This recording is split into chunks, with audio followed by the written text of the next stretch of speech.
In front of me is Apple iPhone 12 mini, and let me show you how to change text tone on the following device.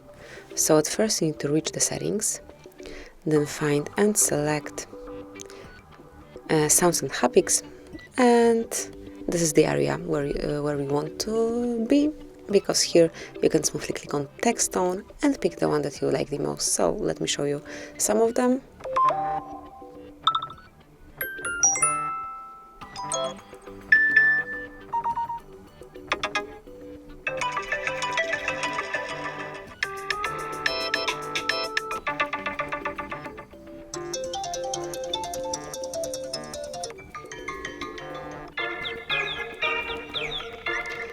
And just pick the one that you would like to apply.